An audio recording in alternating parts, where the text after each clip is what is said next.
Hi, I'm Monique with MD Consulting and also the host of Leading with Intention on the Voice America Business Channel.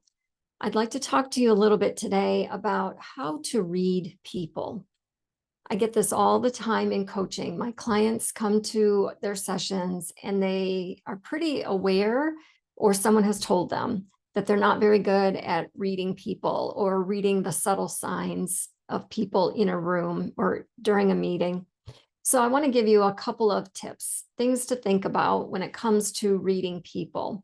And I'm assuming that actually most of us can read people pretty well, but we just don't know it. We don't really tap in to the skill set that we have. So we assume that we can't do it.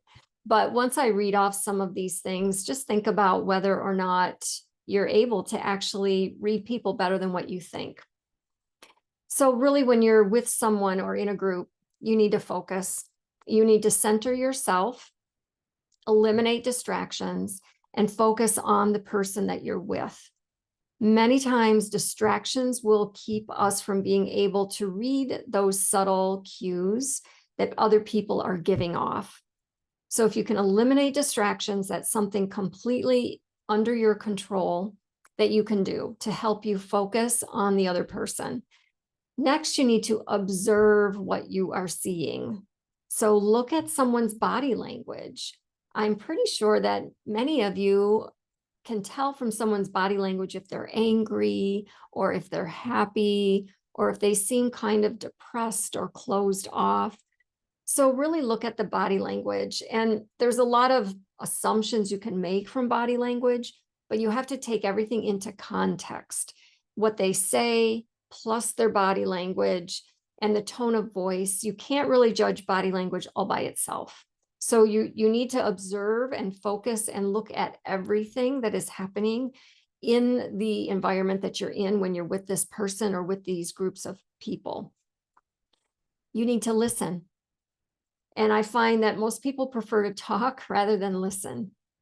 So you need to listen to what people are saying. Many times people will tell you exactly what they want or need or how they feel, but you walk away not knowing only because you didn't listen well enough, or you were distracted, or you weren't observing, or you didn't focus.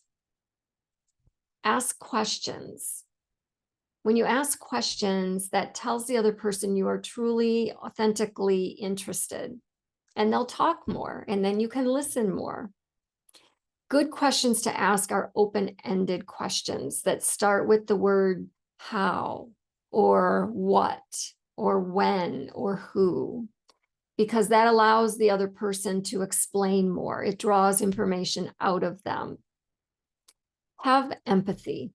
This is really the last tip that I can give because empathy is so important, and I saved it until last so that we could end with this. Empathy is very important because it connects two people together. So if you don't know very much about empathy, there's a lot of material out there where you can read about it and learn about it.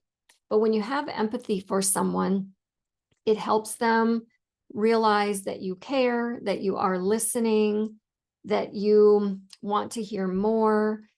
And that is something that doesn't always happen in conversations, mainly because when we're in conversations with people, we're in a hurry, we are rushed, we are not focused, we are being distracted.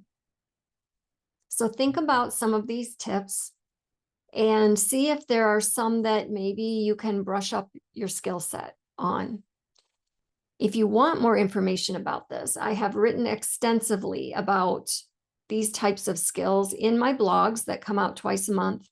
We have also discussed these things in depth on Leading with Intention, my radio show. My guests are subject matter experts in these areas.